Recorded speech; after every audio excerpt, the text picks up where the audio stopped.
أعوذ بالله من الشيطان الرجيم. بسم الله الرحمن الرحيم.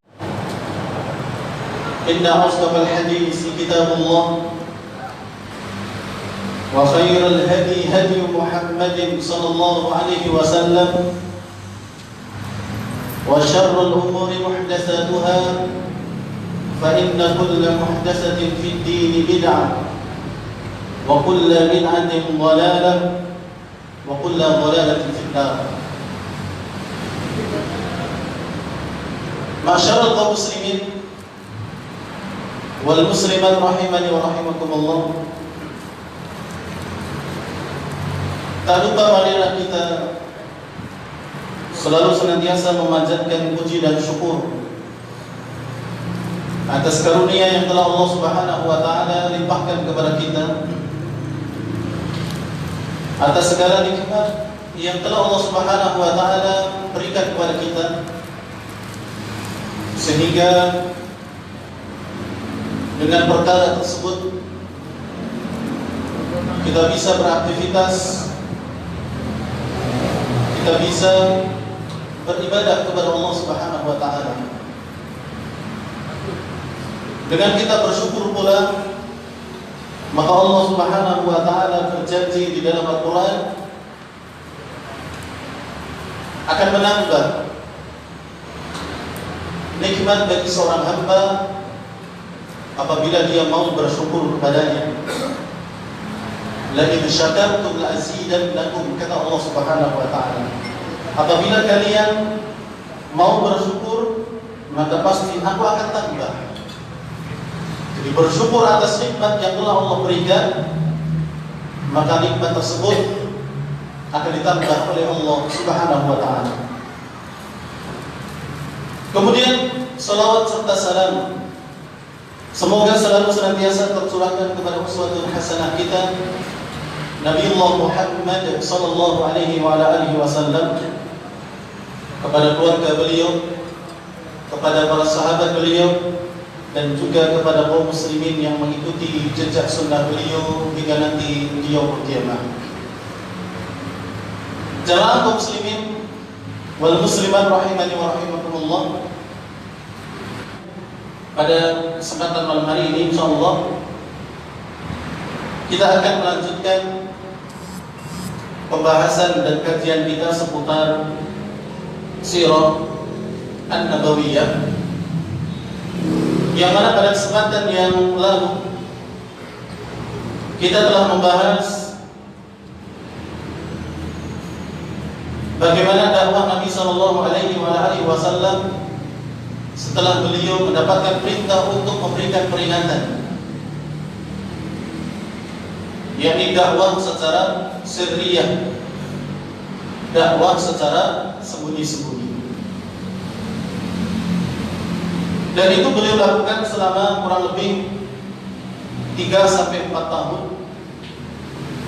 Beliau berdakwah, menyebarkan Islam itu secara sembunyi-sembunyi, karena memang belum memungkinkan untuk beliau berdakwah secara terang-terangan. Dan pertemuan kita yang kemarin merupakan bagian yang terakhir dari dakwah beliau secara sembunyi-sembunyi. Adapun malam hari ini kita akan masuk kepada fase dakwah beliau yang berikutnya, yakni fase dakwah secara terang-terangan. Para jamaah yang dirahmati oleh Allah Subhanahu wa taala,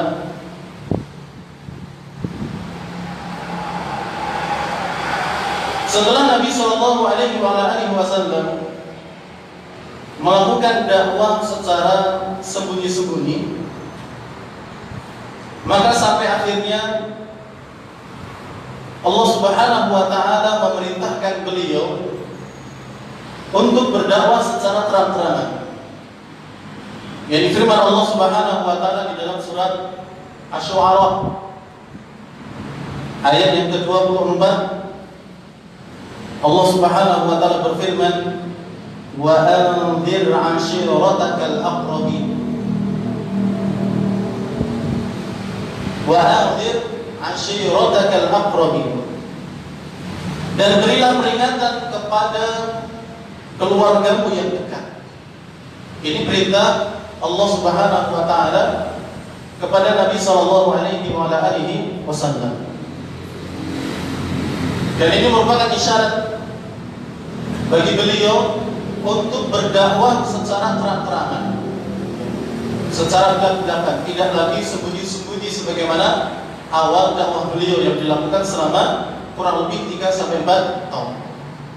Setelah mendapatkan perintah ini, maka kemudian Nabi sallallahu alaihi wasallam berdakwah secara terang-terangan.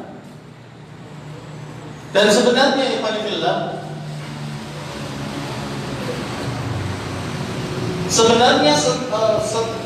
orang-orang Quraisy sebelum Rasulullah berdakwah secara terang-terangan, mereka sudah mengetahui dakwah Nabi.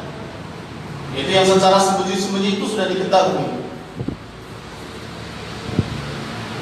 Bahkan mereka juga mengetahui beberapa orang yang sudah mengikuti ajaran Nabi Shallallahu Alaihi Wasallam. Bahkan mereka pernah melihat Bilal bin Rabah, salah satu muadzin Rasulullah, itu yang sedang sholat. Jadi ketika Bilal bin Rabah itu sholat, diketahui oleh orang-orang Quraisy. Jadi sudah ada yang tahu. Akan tetapi ketika itu mereka menganggap dakwah Nabi SAW ini tidak bermasalah, tidak akan mengganggu mereka. Hal itu karena mereka sudah sering melihat orang-orang yang berada di atas agamanya Nabi Ibrahim alaihissalam, yang mereka juga beribadah, dan mereka tidak mau melakukan perbuatan kejelekan yang dilakukan oleh orang-orang kafir Quraisy zaman jahiliyah ketika itu. Mereka masih tetap di atas jalan yang lurus, dan mereka disebut dengan Al-Ahnaf. Ya, Al-Ahnaf, yakni orang-orang yang masih lurus agamanya, ajarannya, pemahamannya itu masih lurus. Disebut dengan Al-Ahnaf dari kata Hanif.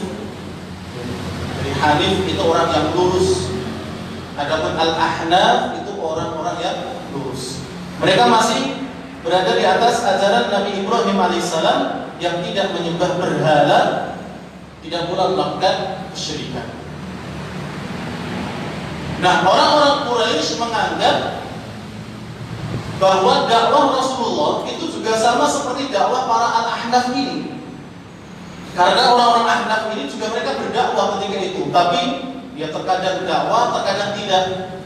Ya, terkadang muncul, terkadang tidak. Nah, orang-orang Quraisy menganggap dakwah Nabi Muhammad mungkin sama dengan orang-orang Ahnaf itu. Paling nanti juga mati dakwahnya, paling juga nanti dakwahnya tidak diteruskan dan sebagainya. Jadi tidak dianggap masalah. Nah, orang-orang Ahnaf, orang-orang yang masih lurus akidahnya pada zaman jahiliyah, itu ada beberapa orang yang disebutkan oleh para ulama.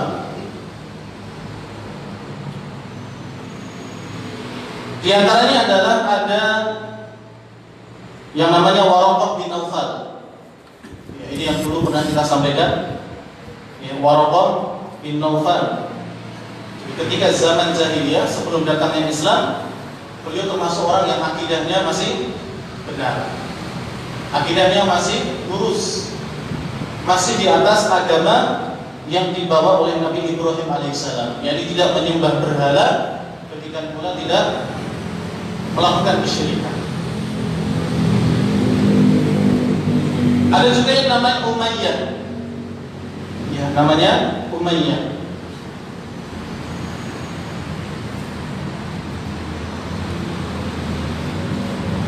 Ada juga namanya Zaid bin Amr bin Nawfal.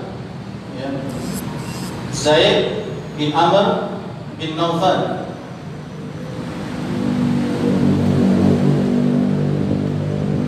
Dan beliau ini Hanifillah rahimahullah, ya, Zaid bin Amr bin Nufail.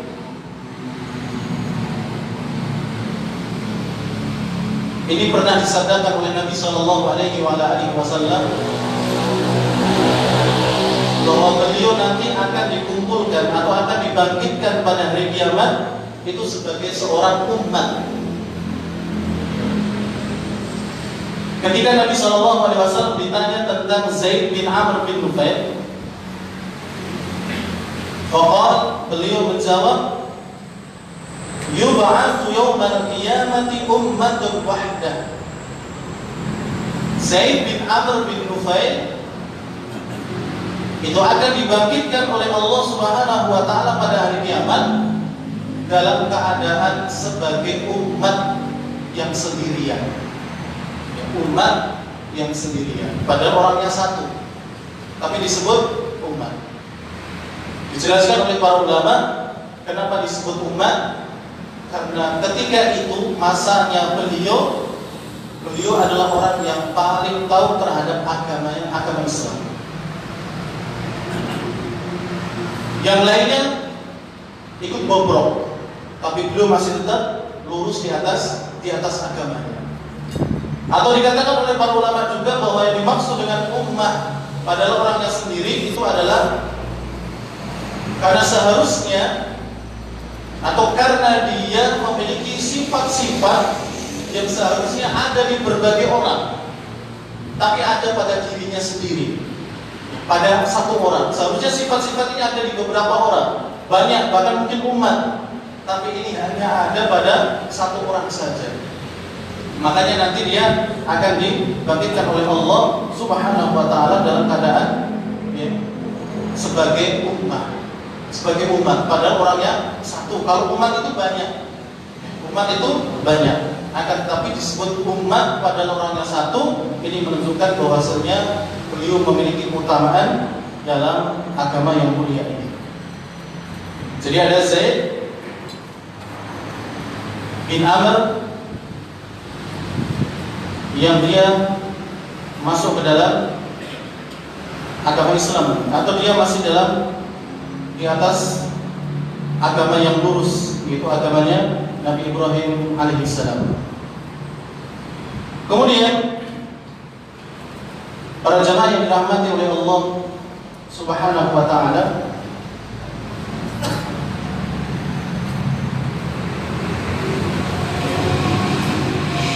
kemudian di sana ada juga orang-orang yang masih ahnaf di zaman jahiliyah, orang-orang yang masih lurus agamanya. Tadi ada Waraqah bin Naufal, kemudian ada Umayyah, kemudian ada Zaid bin Amr, kemudian ada Amr bin Abbasah As-Sulami. Ada Amr bin Abbasah As-Sulami. Dan beliau ini yang nanti insyaallah akan kita lihat proses bagaimana beliau masuk ke dalam agama Islam.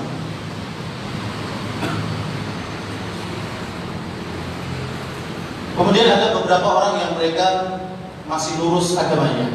Nah, orang-orang Quraisy menganggap dakwah Nabi Shallallahu Alaihi Wasallam itu sebagaimana dakwahnya orang-orang Ahnaf. Jadi tidak ada masalah, mereka tidak mengganggu kita menurut mereka. Akan tetapi kemudian tatkala Nabi Shallallahu Alaihi Wasallam berdakwah secara terang-terangan tanpa ada lagi sembunyi-sembunyi, maka mereka pun mulai gelisah. Orang-orang Quraisy itu mulai gelisah dengan dakwahnya Nabi Shallallahu Alaihi Wasallam, karena ternyata setelah dakwahnya beliau secara terang-terangan, umat Islam semakin banyak, pengikut Rasulullah semakin banyak, dan pengikut mereka semakin kecil, semakin sedikit. Maka mereka pun kemudian menganggap hal ini serius, sehingga mereka pun mulai melakukan pertentangan terhadap dakwah Nabi Shallallahu Alaihi Wasallam. Jadi beliau dakwah dimanapun dicegah, diusir, bahkan disiksa. Demikian pula para pengikut beliau, yang mereka sudah ketahuan, bahkan mereka mungkin ada orang-orang lemah di sana, tidak memiliki kekuatan apapun, maka mereka diambil kemudian disiksa. Dan banyak sekali mereka yang meninggal dikarenakan disiksa oleh orang Quraisy gara-gara memegang agama mereka yaitu Islam. Di antara juga yang disiksa adalah Bilal bin Rabah. Bilal bin Rabah disiksa dengan siksaan yang luar biasa, dan beliau seorang budak ketika itu. Beliau ditaruh di padang pasir yang begitu panas, di cuaca yang begitu terik. Kemudian di atas punggungnya atau di atas perutnya itu diberi atau dikasih batu yang besar. Tentu akan menambah panasnya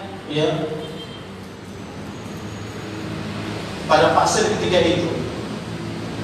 Bahkan mungkin di bawah beliau itu ada api. Sudah diterik yang panas di padang pasir, ada api di bawahnya, kemudian di atasnya dikasih batu. Disebutkan bahwa padamnya bara api atau apinya itu juga karena dari keringat Bilal bin Rabah sendiri, bukan dari air yang disiramkan orang, tidak, tapi padamnya itu karena keringatnya Bilal bin Rabah. Ketika itu, yang akhirnya kemudian dibebaskan oleh Abu Bakar As-Siddiq radhiyallahu ta'ala. Dan juga beberapa orang-orang yang mereka masuk ke dalam agama Islam tapi kemudian disiksa. Disebutkan oleh para ulama bahwa di akhir dakwah Siriyah beliau, dakwah secara sembunyi-sembunyi yang dilakukan oleh Rasulullah, ada sekitar 50 sampai 60 orang yang masuk Islam. Bayangkan Pak, di kota yang begitu besar, di tengah-tengah orang-orang jahiliyah yang ketika itu semuanya rusak, hampir semuanya bobrok akhlak dan agama mereka, Islam datang. Kemudian Rasulullah berdakwah secara sembunyi-sembunyi. Kemudian baru ada sekitar 50 sampai 60 orang yang masuk dalam agama Islam. Masih sedikit.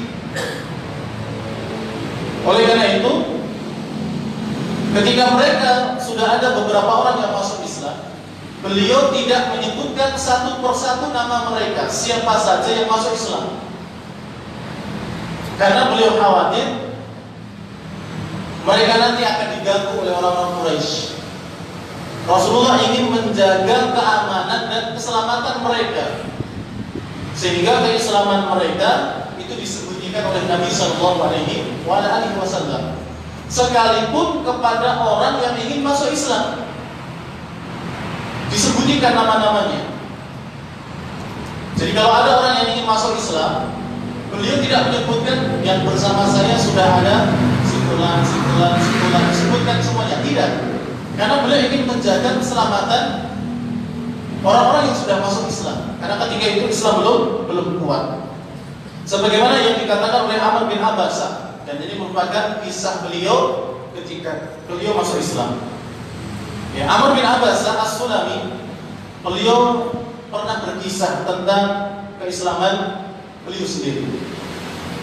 Katanya, kuntu wa ana fil jahiliyah adunnu anna an-nasa ala dhalalatin. Kata Amr bin Abbasah, pada masa jahiliyah dulu, aku menganggap kebanyakan manusia itu di atas kesesatan. Di atas kesesatan. Kenapa beliau bisa mengatakan demikian? Karena ketika itu beliau akidahnya masih lurus. Beliau masih berada di atas agama yang dahulu pernah dibawa oleh Nabi Ibrahim alaihissalam, di atas ajaran Nabi Ibrahim alaihissalam.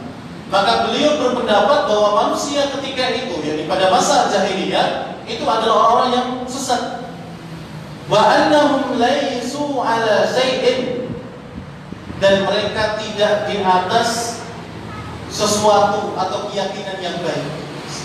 Sama sekali tidak, menurut Amr bin Abbasah. Wa hum ya'buduna al-awthan. Dahulu mereka suka menyembah berhala. Jadi orang-orang yang akidahnya masih lurus melihat orang yang menyembah berhala itu ini nggak baik. Ini bukan sesuatu yang baik. Ini jelek, ini di atas kesesatan. Fasami'tu bi rajulin bi Makkah. Maka kemudian aku mendengar ada seseorang yang di Makkah yukhbiru akhbaran, yang memberikan kabar gembira. Yang dimaksud adalah Rasulullah sallallahu alaihi wasallam. Faqa'adtu ala rahilati, maka kemudian aku pun menunggangi kendaraanku menuju ke beliau. Faqadimtu alaihi, dan aku pun mendatangi orang tersebut yang ada di Makkah. Fa idza Rasulullah sallallahu alaihi wasallam mustakhfiyan juraha alaihi qaumuh, yang ketika itu beliau masih bersembunyi karena kaumnya itu biasa menyakiti dan mengganggu beliau, maka Rasulullah bersembunyi ketika itu. Fatalaqqaftu hatta dakhaltu alaihi di Makkah, maka kemudian aku pun masuk menyelinap ke Makkah sampai aku ketemu dengan beliau. Faqultu lahu, kemudian aku bertanya kepada beliau, man anta, siapa kamu? Faqal, kemudian Rasulullah bersabda atau menjawab, ana nabiyyun, aku adalah seorang nabi. Faqultu, maka aku kembali bertanya kepada beliau, wa ma nabiyyun, apa itu nabi? Qal, Rasulullah menjawab, arsalani Allah, nabi adalah seseorang yang Allah utus dan Allah telah mengutusku. Faqultu, kemudian aku pun bertanya lagi kepada beliau, wa bi ayyi syai'in arsalaka, dengan misi apa Allah mengutusmu? Qal, Rasulullah menjawab, arsalani bi silatil arham, aku diutus untuk menyambung silaturahim, menyambung hubungan yang sudah terputus. Wa kasril auzan, demikian pula untuk menghancurkan berhala-berhala. Wa ayyuhadallahu la yushraqu bihi syai'an, dan agar Allah Subhanahu wa taala diesakan, ditauhidkan dan tidak disekutukan. Qultu lahu, kemudian aku bertanya lagi kepada beliau, faman ma'aka ala hada, siapa orang-orang yang bersamamu hari ini? Qal, hurrun wa 'abdun, kata Rasulullah, seorang hamba, seorang budak, dan juga orang yang merdeka. Qal, wa ma'ahu yawma idzin Abu Bakr wa Bilal mimman amana bihi. Kemudian kata Amr bin Abbasah, ketika itu yang bersama Nabi Muhammad adalah Abu Bakar As-Siddiq dan juga Bilal bin Rabah. Faqultu inni muttabi'uka, kata Amr bin Abbasah, sungguh aku ingin mengikutimu, yani ingin masuk Islam.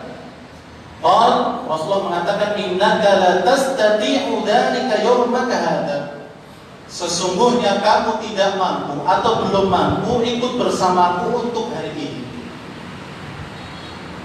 Ala tara hali wa halan nas, bukankah kami mengetahui keadaanku dan juga tentang keadaan manusia? Ya, Rasul sendiri masih sembunyi ketika itu, maka tidak mungkin Amr bin Abbasah itu ikut Rasulullah.